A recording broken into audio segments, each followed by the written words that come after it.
to host Professor Vasily Anikin, and now I would like to give the floor to Vladimir Kozlov, our faculty who knows Professor Anikin, and he also will have the privilege to present him.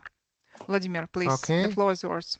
Okay, thank you so much. So just presenting the presenter, Dr. Vasily Anikin, Associate Professor in the Department of Sociology at the High School of Economics Research University, also, not mistaken, very distinguished researcher of the Academy of Science, and well, quite well-known methodologist in sociology, and holding actually British PhD degree.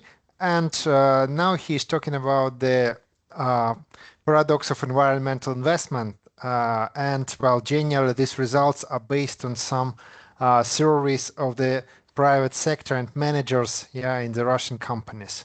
And well, I suppose now we can see some the role of the environmental protection and SDG investments from the position of the private sector. So Vasily, the floor is yours, please. Hello, dear colleagues. I'm really glad to be with you tonight. If you have my presentation, we can open it tonight. I will be presenting our research that we were doing for the recent years with Stanislav Pashkov, also a bright scholar from our university. And our main idea was just to check whether the global sustainability standards like ESG standards function similarly in Russia, which is actually presenting quite distinct socio-political and socio-economic context as compared to other countries. What we know actually about ESG, is that companies that employ ESG standards, they normally do well during crises. For example, there are some studies showing that investors look at the companies listed at the markets, and if they figure out that these companies invest in ESG standards, they are more willing to provide funding and some other resources. Also, ESG investments can be interpreted from the regulator as what we know like regulatory isomorphism, when companies trying to follow the rules, the governmental rules, and government sees that these companies invest in ESG and sustainability, and they provide some subsiding and some additional resources to support these companies. That's how these companies can survive during crisis. But the Russian context is quite different. So we actually implemented our study. We conducted a survey among small and medium enterprises in 2022, in October, November, when the military mobilization happened in Russia, and it actually affected not only our country but CIS countries and other countries as well. Lots of people throughout the country, and also we observed some economic shocks, and we also noticed some deterioration of the ESG standards happening among foreign companies that were operating in Russia. Actually, companies, they provided some selectivity. They actually violated the G pillar section of ESG, providing ambiguous standards to Russian and non-Russian personnel. But later on, in the long-term format, these violations, they weren't overcome by these international companies, mainly because they actually closed their subsidiaries in Russia. So later, I think, starting with the Trump administration, there were growing pessimism about ESG all over the world, and but despite this growing skepticism about ESG, we all know that cases of total blackout in Spain that happened recently because of overestimation of green energy technologies as compared to the traditional one, and it actually causes energetic crisis. And we also see that the funds, international funds that are allocated for green technologies, for ESG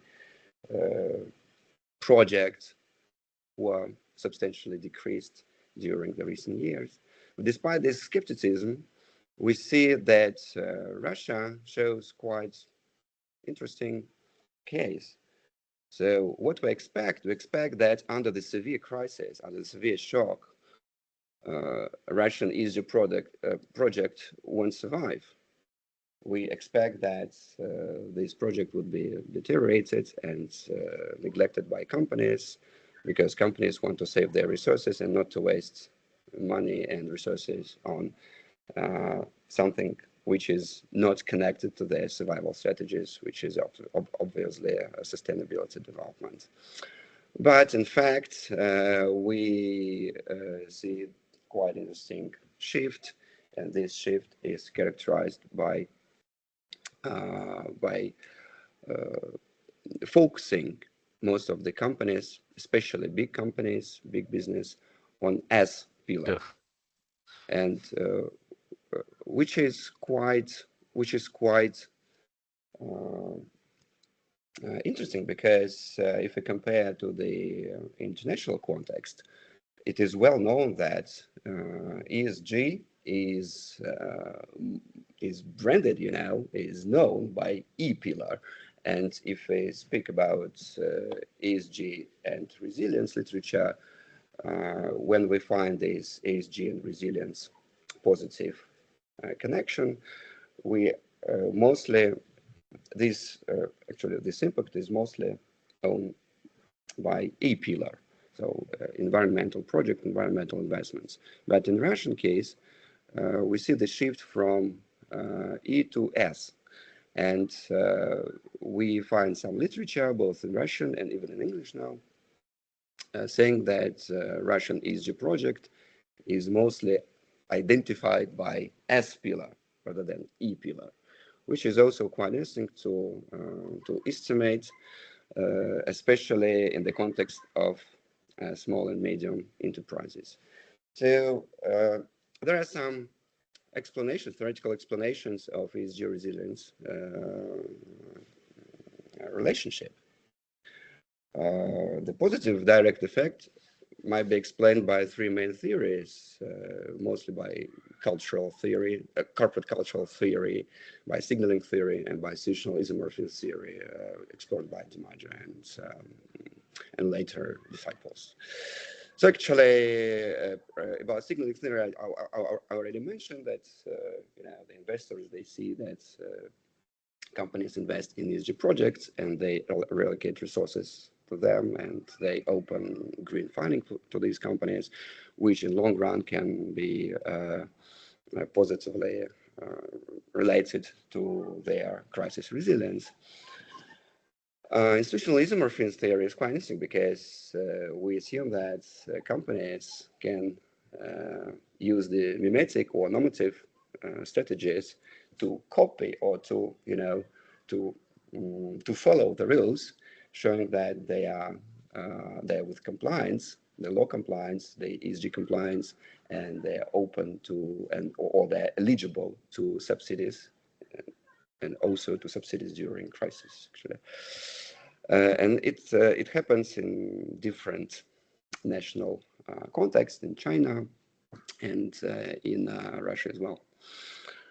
There are also positive indirect effects that maybe the problem is not, the issue is not only ESG itself, but how the management works there.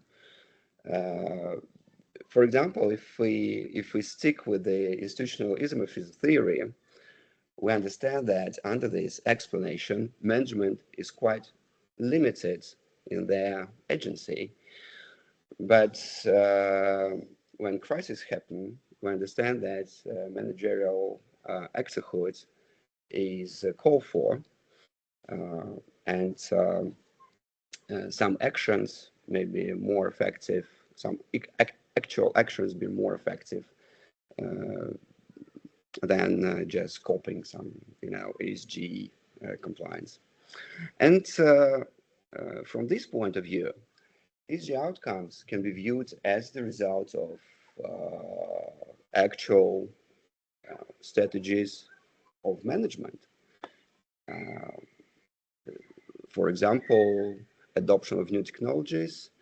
And since we're focusing on small and medium enterprises, we understand that some of them can be exploring the creative destruction concept, like being the actual innovators. And if being actual innovator means that you work for your management is highly active rather than just copying some standards and trying to drag some resources from the big bodies and authorities. But there also might be negative effects. If the crisis happens, we understand that ESG is connected to the additional resources that should be reallocated to ESG projects. So we actually interviewed big business also, but it's not here in the research, but it's a separate paper actually, additional one, and all the big all the CEOs responsible for sustainability policies and for ESG practices in big business, they mentioned that we are too big, to shift back from the ESG projects. So we will keep on doing ESG projects. We will keep doing and trying to increase our performance in the ESG context. But we will reorient our focus to S pillar, actually, because of why? Because of the growing labor shortage. And this labor shortage is one of the possible explanation why S pillar might be important or more important in our country as compared to international context. Well, this labor shortage is the fundamental factor derived by demographic crisis, and it happens years before the special military operation and all this thing. It's actually the fundamental demographic factor, but it was worsened actually. This factor was quite strengthened by shock happened in 2022, and especially in October and November 2022, when our government declared the military mobilization, or we call it partial military mobilization, which is actually not cancelled yet. You know that, right?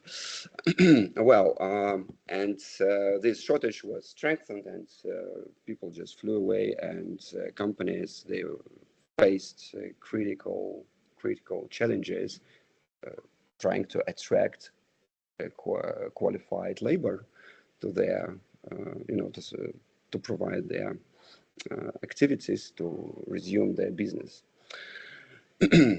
Well, there are also some gaps in the ESG resilience literature.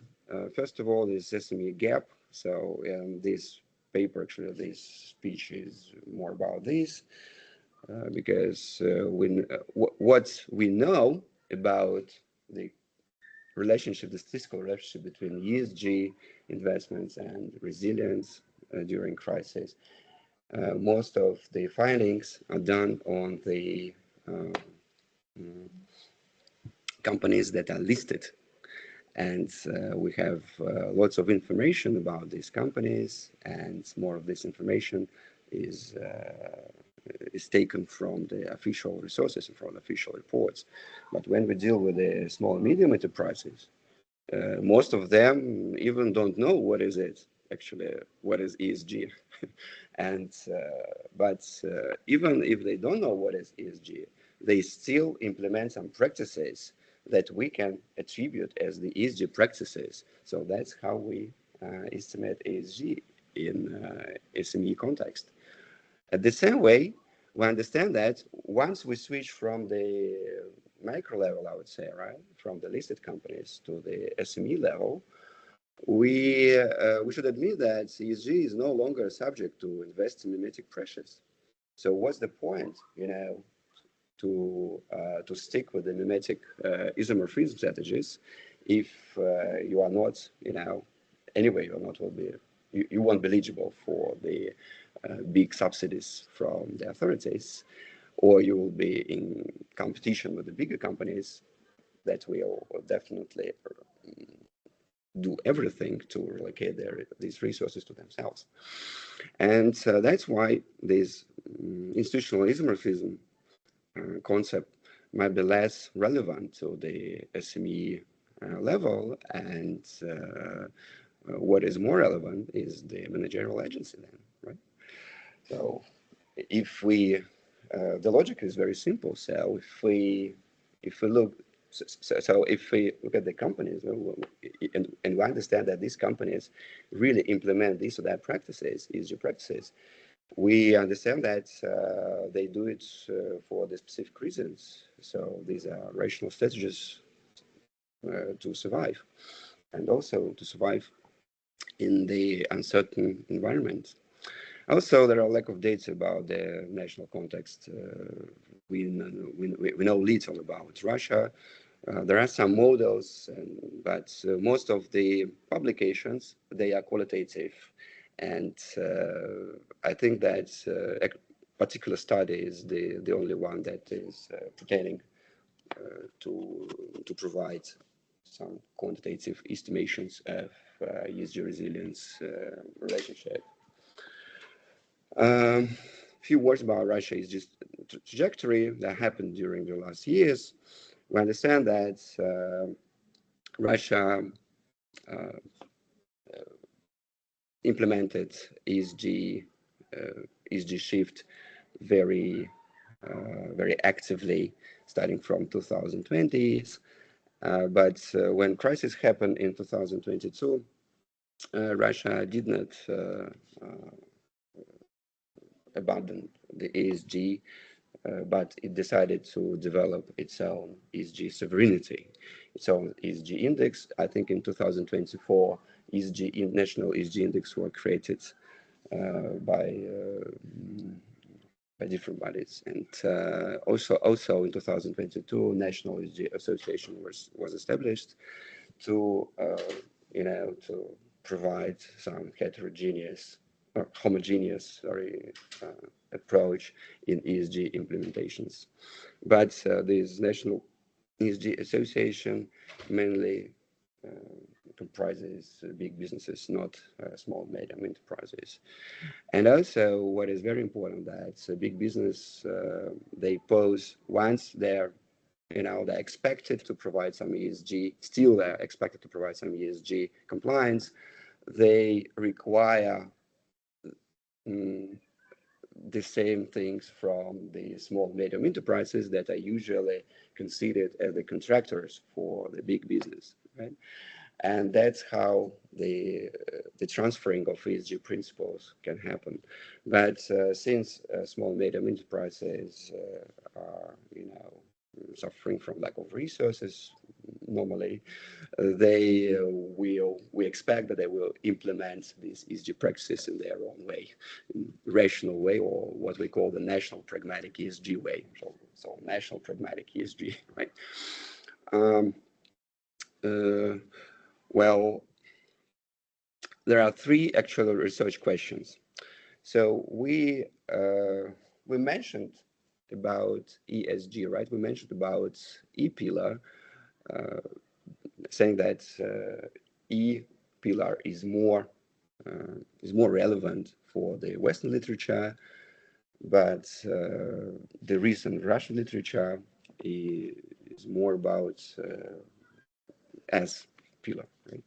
So that's why we ask this question. So what component of ESG, what component of sustainability development Russian small and medium enterprises actually utilize in their practices? The second research question is how these components, S, E, and G, they're connected to the crisis resilience. Is there a statistically significant relationship between E, S, and G practices and crisis resilience? And the third research question is about what interfirm mechanisms render these ESG practices, and do they really decouple the direct effects of ESG components on the crisis resilience if they are in place? So meaning that, so actually here we are referring our hypothesis about the managerial agencies. And we understand that SME are more keen on being, stick with this agency strategy, and they will kick out the compliance that if these compliance is actually dragging some resources, and will stick to the practices that might be relevant to them. They might help them to attract some resources, some funding as well, and to gain some contracts with bigger companies. The research hypotheses are as follows. So they're actually connected to research questions. So the first hypothesis is about that, so according to the literature, we hypothesize that Russian small medium enterprises, they systematically prioritize S component and maybe S and G component, but undervaluing E component, right? Because E component is quite, it's connected to additional resources, which we already mentioned before. And the second hypothesis is about the effect of the S pillar. So if we find out that S or SG pillars, they're more salient than E pillar, then we expect that there is a relationship between this S pillar and the crisis resilience. So the logic is quite straightforward here. So small and medium enterprises, as compared to the bigger companies, they want to compete for the labor resources, and competing for the labor resources, they want to put more attention to the S pillar rather than E and G pillar. G pillar, why? Because small and medium enterprises, they don't have a big apparatus, right? So they don't have a big number of employees, and they actually don't want to invest in the managerial innovations or innovation, well, some like ERP systems or CRM systems, and they will pay more attention on motivation part. Well, our third hypothesis related to the third research question is about the robustness of the effects of E, ES, and G. We propose that ES and G, these effects are robust even if we mediate these effects on managerial agency.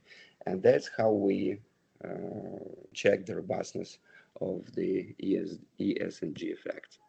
So analytical strategy is as follows. So we actually apply 3 steps of analytical implementation of our model.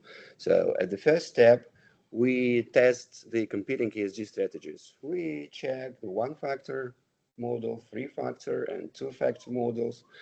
And what is actually done here is methodologically called checking for the measurement model, which is requiring the exploratory factor analysis and then confirmatory factor analysis routine. So structurally, it looks like we have observable items which we take from the survey, and we have a latent ESG constructs that we are not that are not observed by the survey, that we suppose they exist in like a latent structures in the behavior of the companies. And we assume that, so we actually, according to literature, we suppose that there should be a three-factor model, E, S, and G, or it might be only one-factor model like E, S, G altogether, or it might be only E and S, or S and G, two-factor model where S and G, they collide together. So we actually need some empirical verification of whether what other factors are underlying the sustainability behavior of companies. The step number two, once we identified the robust factorial structure of sustainability investment, we then go to the next level, and actually we go to the regression model and we check the relationship between the latent ESG constructs and the crisis resilience observable. This is done at the structural equation modeling framework, and at this stage we actually test the relative strength of our components that we identified at the early stage, at the stage one. And here the idea is just to check the direct effects, both with controls, with exogenous controls and without the exogenous controls, by regressing the crisis resilience on these factors. And then steps three, we build the mediation model. We try to decouple the direct effect of ESG factors on the crisis resilience by the managerial agency factors that are also not the factors but the observable items. And we operationalize them as innovative behavior in the planning horizon, these variables. And this model we call the mediation SEM model.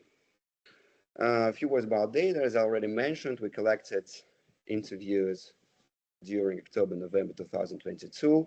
We interviewed 352 Russian small medium enterprises and stratified our sample by industry and firm size according to the National Tax System official SME registry.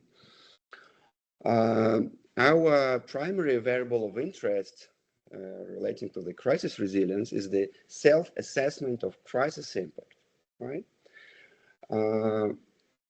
We actually ask companies about how crisis affects your business. And we see the distribution of this question. We see that companies that report a quite serious harm to their operations, more than a third, relatively very relative or minor harm to operations, about 30%, and just found new possible positive directions and opportunities, about a third of the companies that we surveyed. And this is quite interesting because we see that the severe negative effect reported only 36% of the small medium enterprises.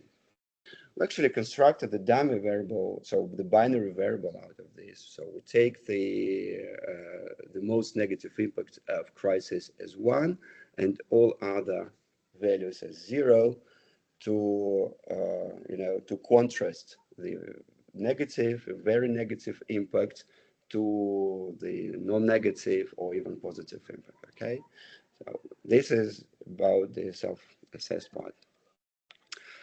The estimation strategy, as already mentioned, implies the structural equation modeling approach, and because we use the mixed scaling design to measure ESG components that I will show you a bit later, we use the diagonal weighted least squares estimator, which is supposed by the modern literature as the most relative way of estimation of the factor models when observable items are measured differently. The previous approach, the traditional approach, implies that we should recode all of them. For example, in our case, we should recode them to the binary, but we didn't do that. Instead, we used the diagonal weighted least squares estimator, and it showed, big efficiency and robust effect. Well, estimation strategy more formally, we took the 18 ESG items that are observed in the questionnaire. Then we check the structural validity of these items, whether these items should be presented in the subsequent analysis. We kick out some variables that are not they do not pass the structural validity test. Then we check the internal validity by confirmatory factor analysis, and then we go to the structural equation modeling, checking whether the identified factors influence crisis resilience and how these direct effects can be decoupled by the managerial agency.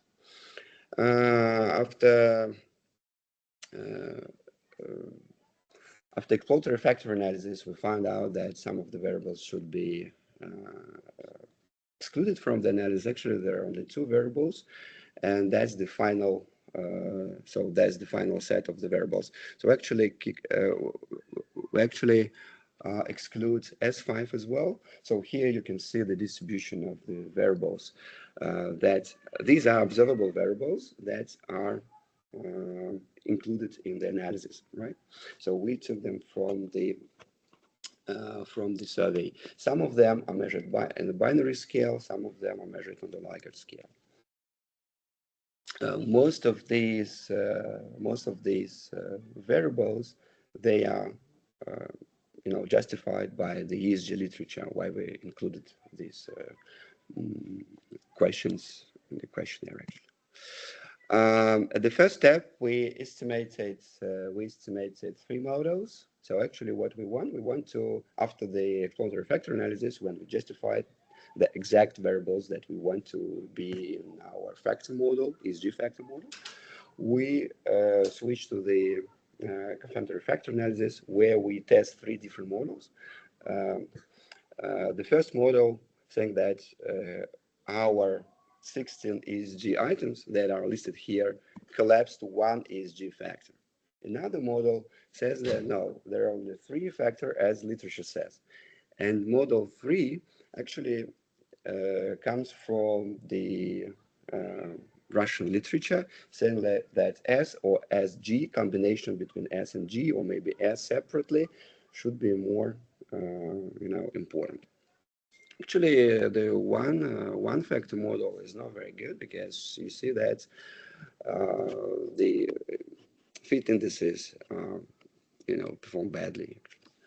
So we refuse this model. So we actually check some correlations, because we checked the polychronic correlations before, and we understand that we should relax our model by inter-item correlation.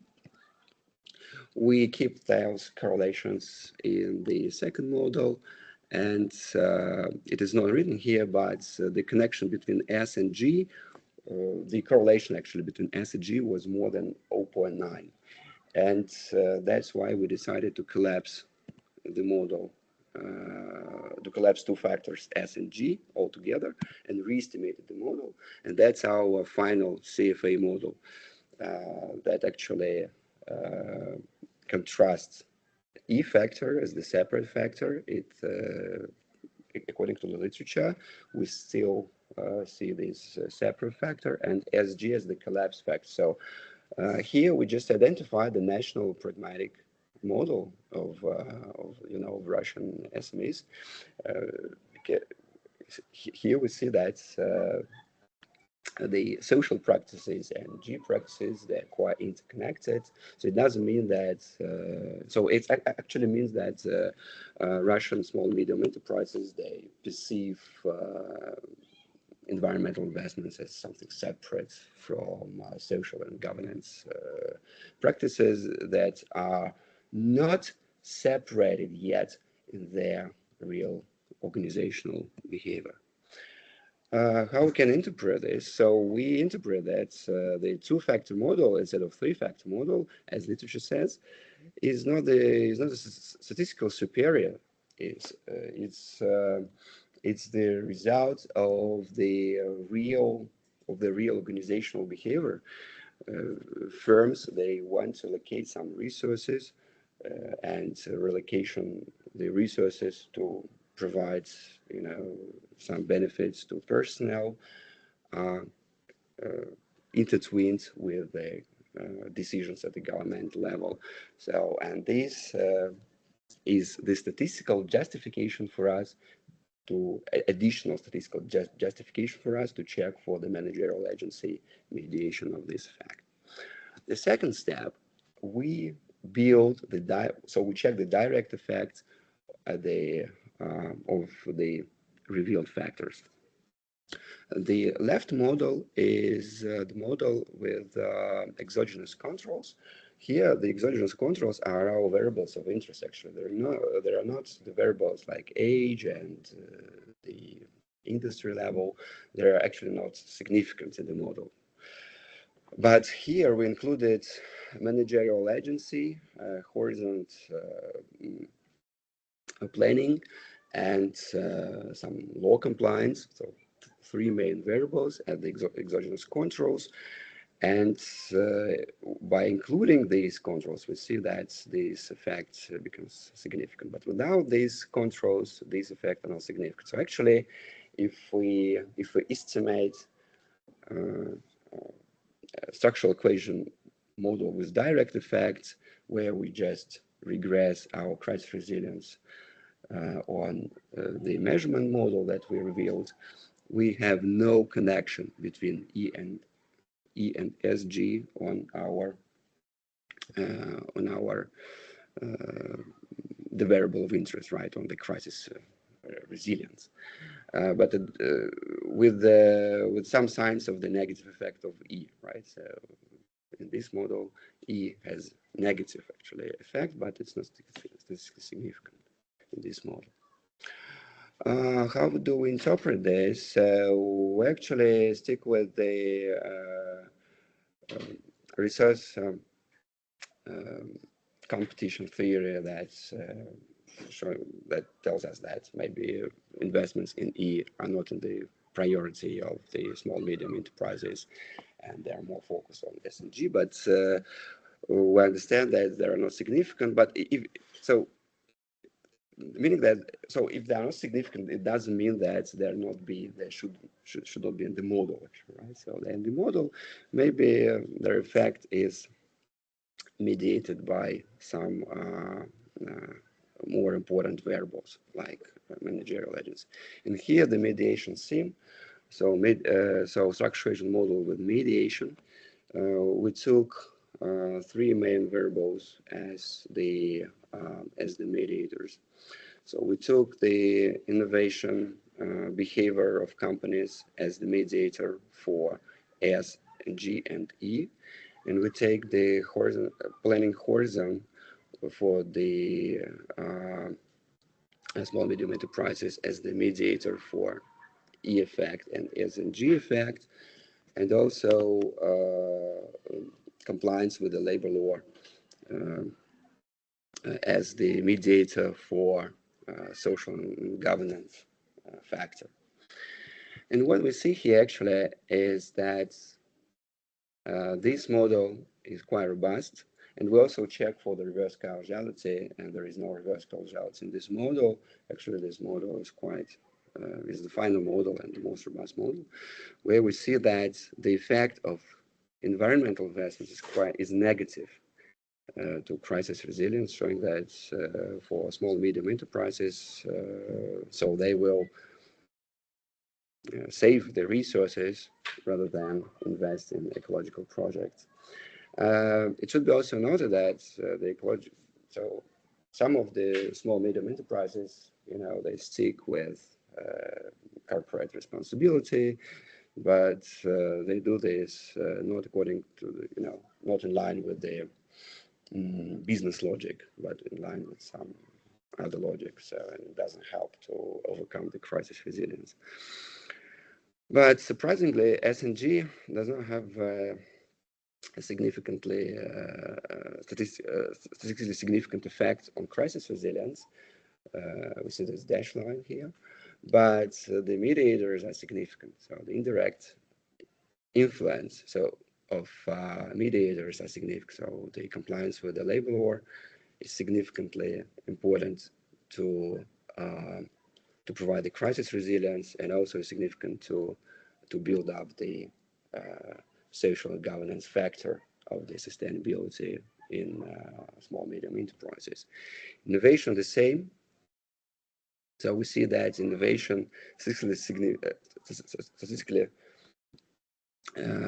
has a statistical significant effect on both S&G and E and crisis resilience, and we see that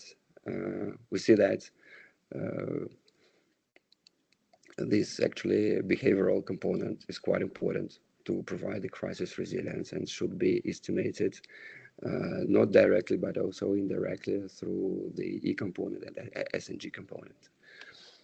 And also the planning horizon. We see that the long-term planning horizon, when company has a planning horizon for, or keeps the planning horizon for 5 more years, it has the bigger impact, direct impact of crisis resilience than for companies that has the the smaller horizon for planning.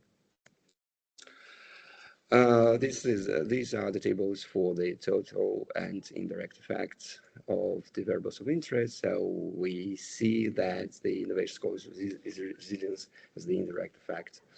So innovation has an indirect effect on resilience, and the planning horizon has the indirect effect on resilience.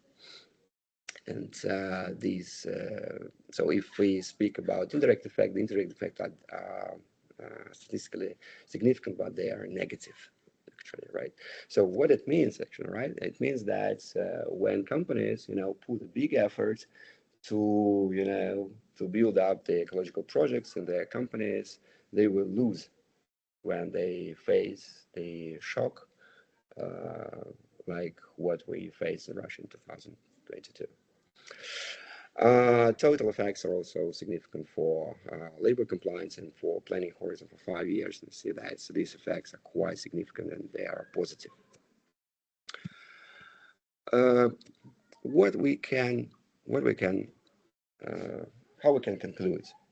We can conclude our speech in three main bullets. The first is that ESG is not universal. And Russian model of ESG is quite different from what we're familiar with. It's not ESG, it's E and SG, and this model is quite robust, and we can call this national pragmatic ESG. So it takes time, for companies to decouple ES and G, but in fact, they are now collapsed. And why? Because they do not actually differentiate between governance practice and investments in personnel, because for them it's mostly the same process.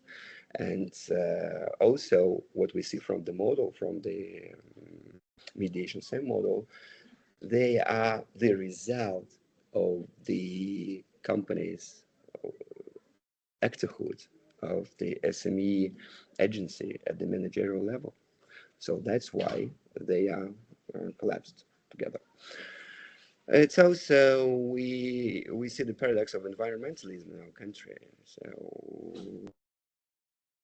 as compared to the international findings, we see the negative effects of environmental component. And it means that in hybrid political regimes, the acute, when economic turbulence happened, companies that paid, that trusted their resources and decided to provide the long-term investments in environmental projects, they lose actually during the crisis, and this is very dangerous actually. And I think that's why most of the companies, they're quite pessimistic now. I mean, if we speak with the small medium enterprises, even with big business actually, right? But small medium enterprises, they don't even want to hear anything about ecological investments nowadays. So it's actually confirmed by the qualitative data as well. And operational capabilities trump symbolic matters, right? So we understand that the effect of ESG investments might be the result of the managerial agency, mostly by managerial agency rather than the institutional isomorphism. Well, thank you very much. I'm open to answer questions.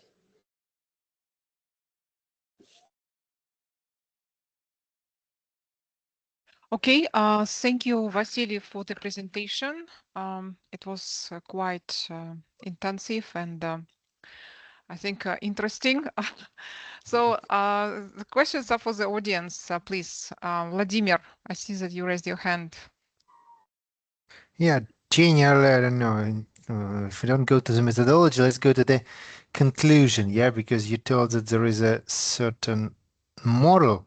Yeah, Russian model. Do you think that this is just a certain model, or this is just, I don't know, universal model for the situations when some enterprises are living either in the more or less isolated conditions or have to survive within the isolated conditions?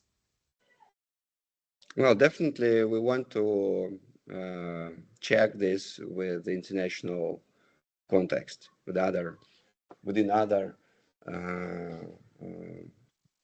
hybrid political context as well, like Chinese, for example, or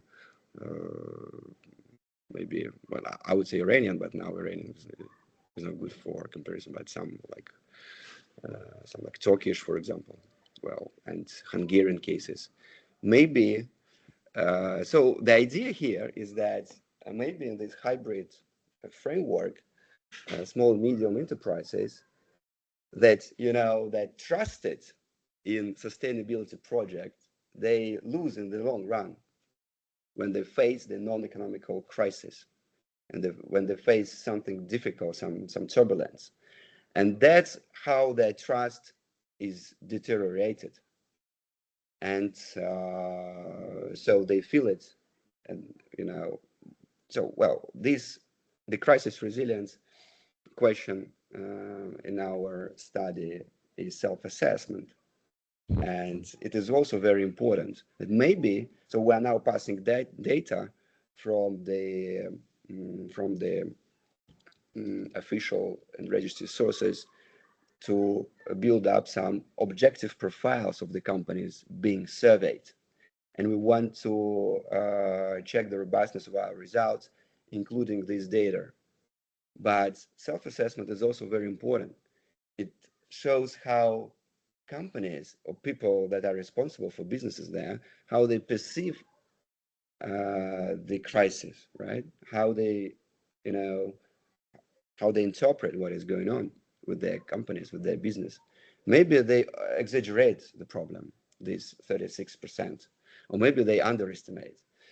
But it is very important that investments in ecological projects, that is obviously, that we showed in the previous slides, is the result of their managerial long-term agency is playing a joke with them, in fact. And so what's the point to invest in ecological projects, in the next period? And I think that it can happen in environments where such crisis can happen, and where the institutions are weak to support small and medium enterprises under these circumstances, right? Because most of the resources that are allocated to support the ESG project in Russia are distributed among big businesses.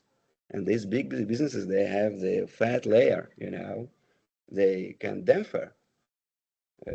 For them, it's not a big deal, For example, for Gazprom, it's not a big deal, to face the the decrease in their revenue for 1 trillion rubles, So it doesn't matter. They still invest in ecological projects, but for the small medium enterprises, not. And I think that we here are, sort of touching the unit. Maybe you're right. Yes, some sort of universal model how a sustainability project, ESG project, can be reinterpreted at the SME level. But at the same time, we know that from, for example, the Italian data shows us that investments in environmental projects by small medium enterprises in Italy, they are positively connected to crisis resilience, but in our case, or negatively. So it means that probably the environment is also important, where you so the market, the business, so small medium enterprises in Russia, they're quite limited. I mean, they are limited in the country. They have lack of resources, and most of these the subsidies and the support, the governmental support, is not focused on the ESG companies, ESG, ESG positive companies, right? And I think that if things won't change, small medium enterprises will mitigate their willingness to implement the environmental projects in their business. Well, okay. Thank you. There is Yeah. another question from Artan.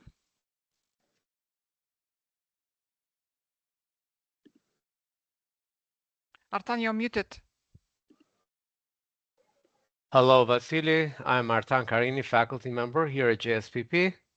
Hello. So I followed your presentation with great interest, and my question may go beyond the scope of your research. And I'm very much interested in your thoughts in whether or not and to what degree the performance of enterprises, including their ESG scores, may contribute to both development at home as well as the improvement of the national image, particularly in autocracies. Yeah, and this is not within the context of Russia only, but also around the world, where autocracies are doing more and more to actually appear as supporting developmental initiatives through engagement with the private sector and otherwise.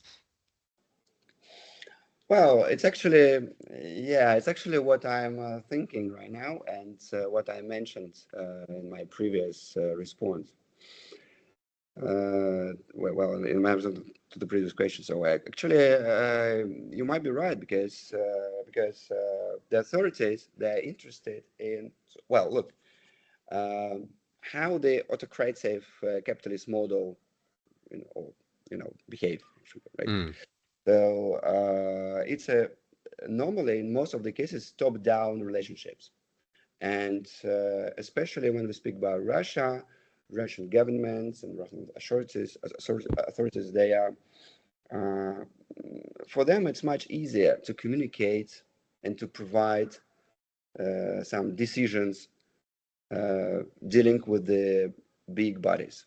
Right? They don't want. It's difficult, to deal with the small, medium enterprises. It's easier to work with the bigger players. Yeah. And that's why most of the decisions, and some of them, they're quite positive, like ESG sovereignty is positive. So what is positive? We see that the ESG agenda is still going on. We have our national ESG index, Russian big business or listed companies trying to, to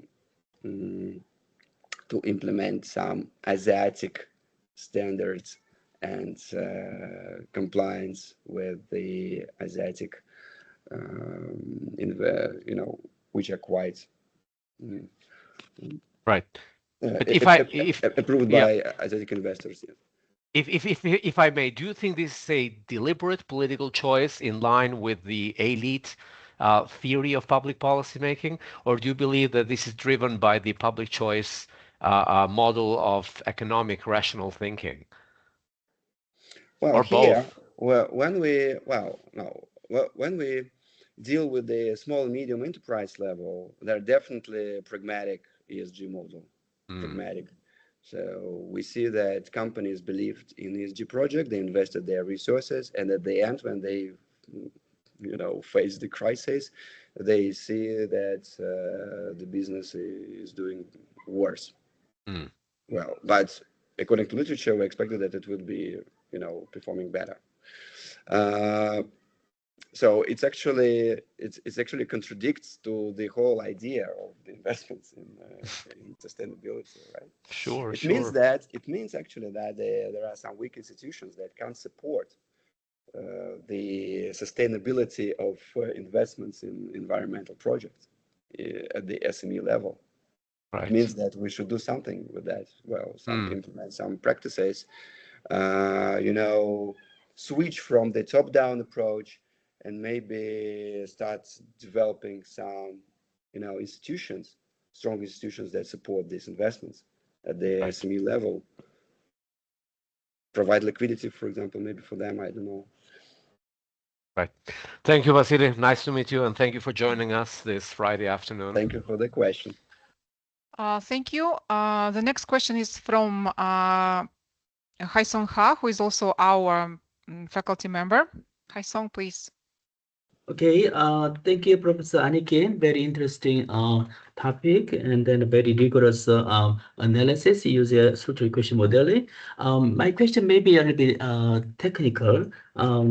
I just wondering why the planning horizon short term, less than 3 years, or long term, longer than 5 years, have an effect on the ESG or mediator.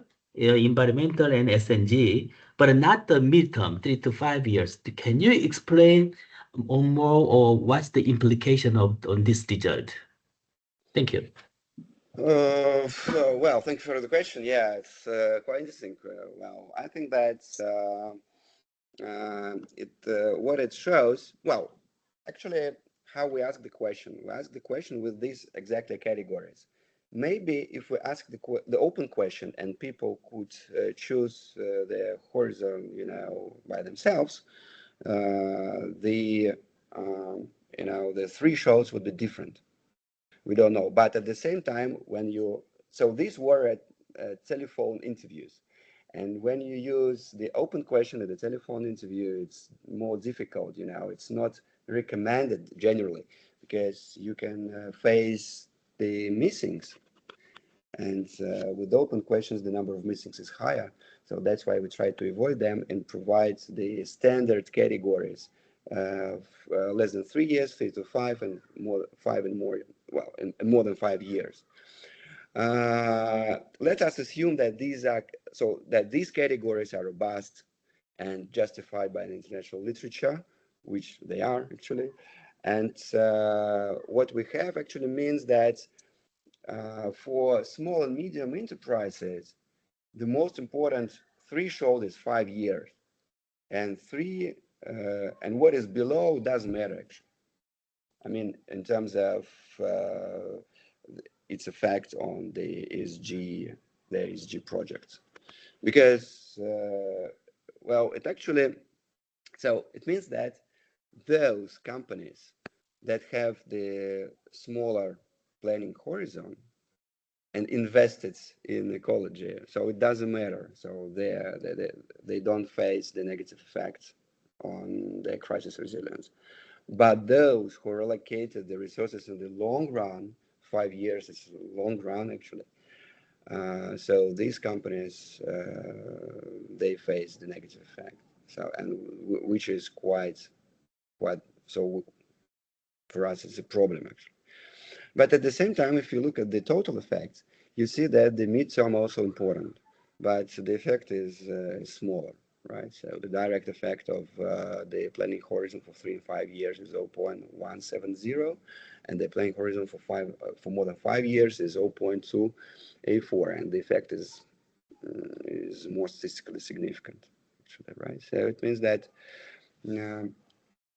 that those who start planning in the midterm and the long run, they actually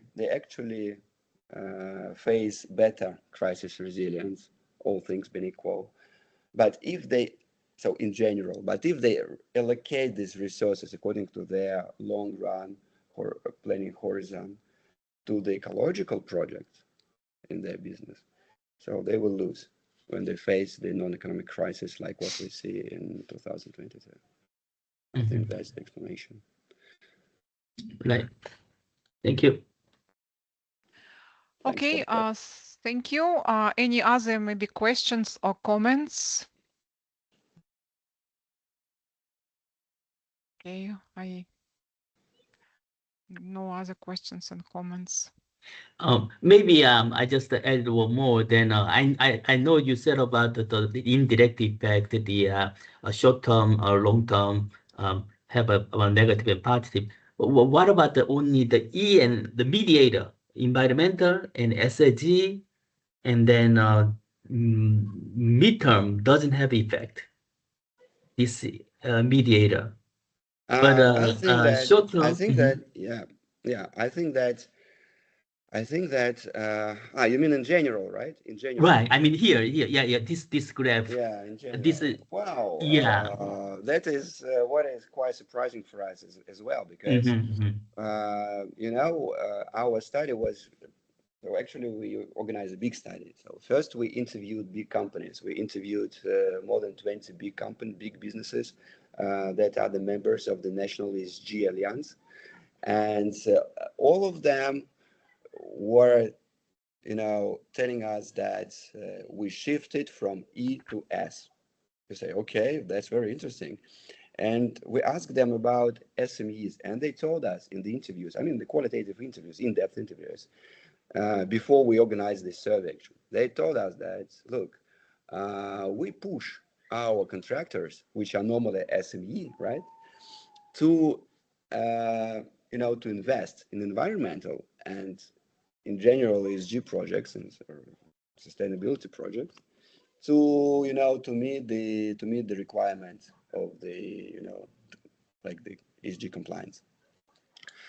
And we said, wow, it's very interesting. Let's go and survey, the small and medium enterprises and ask them about about these ESG practices. We asked them, well, are you aware with what is ESG indeed? And just few of them said that we just heard something, and the minority of the companies they didn't. So just the minority of the companies they knew something about the ESG concept, but most of them are not aware what is it. But when we ask them about the practices, and you see that there's multiple practices, right, which were connect with the ESG practices. So they, you see, they're quite popular among small and medium enterprises. Some of them are more popular, some less popular, like employment of ESG trained personnel. Like you see that people don't understand. Small and medium enterprises, the companies, they don't understand why they need to train ESG personnel. Well, especially if you have, for example, 5 or 10 people, working for you. You see, despite the wide popularity of ES and G practices, they are not actually significant in predicting crisis resilience. Why? I think that. So if we check for direct effects, so direct effect of S and G is, so if you build a regression without the mediation, so the effect is significant, okay? Effect of E and S and G is significant if we exclude all the mediators from the model. So, but when we jump to the mediation model, this effect is decoupling.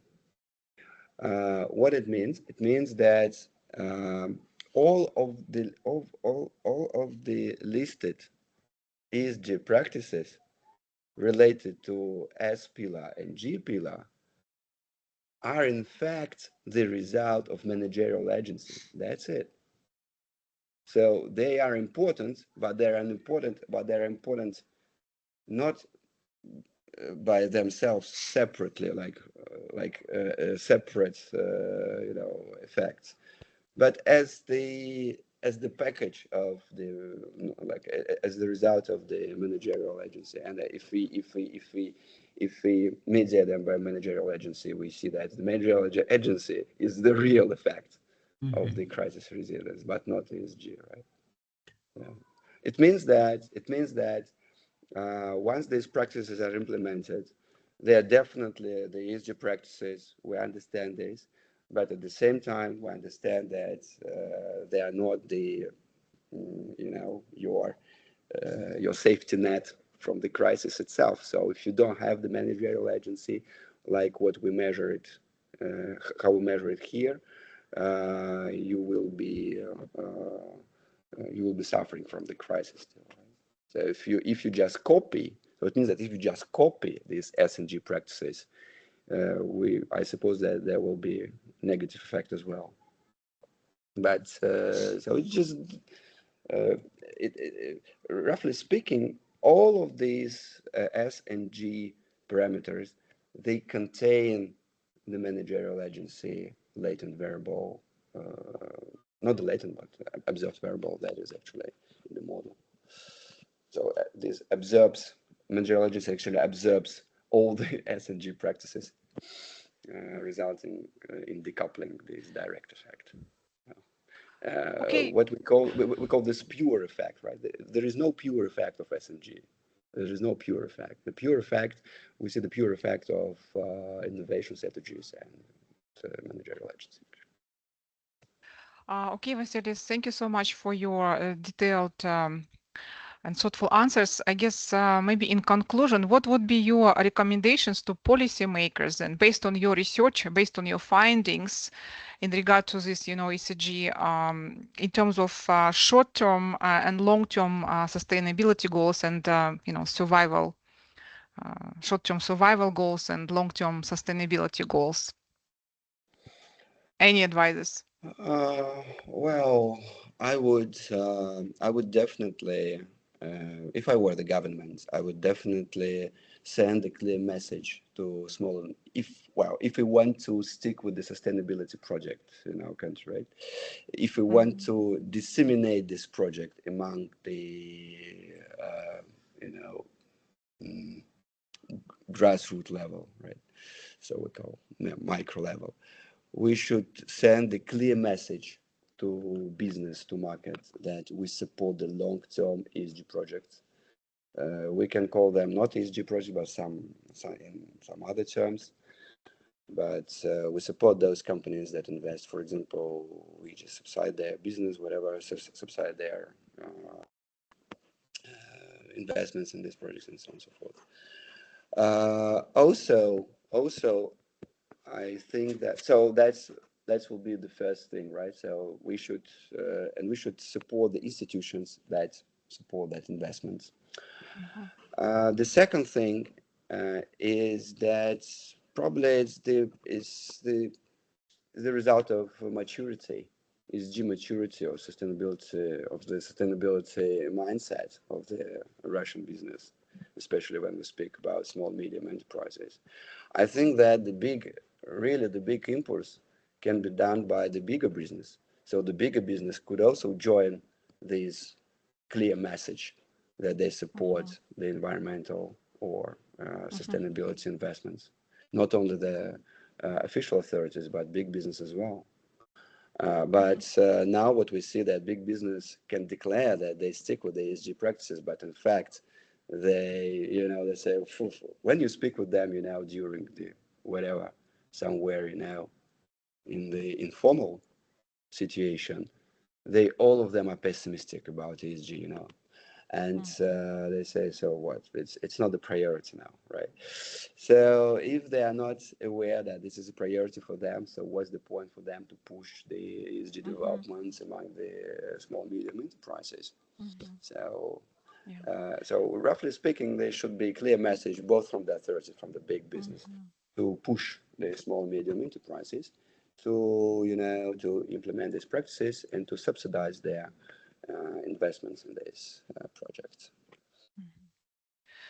Okay, we run out of time, and if there are no questions or comments, let me thank Professor Anikin for this very interesting research and insightful conversation. Thank you so much, dear colleagues, for your questions, and I hope that our PhD students also benefit from this presentation and provided some, basis for thoughts.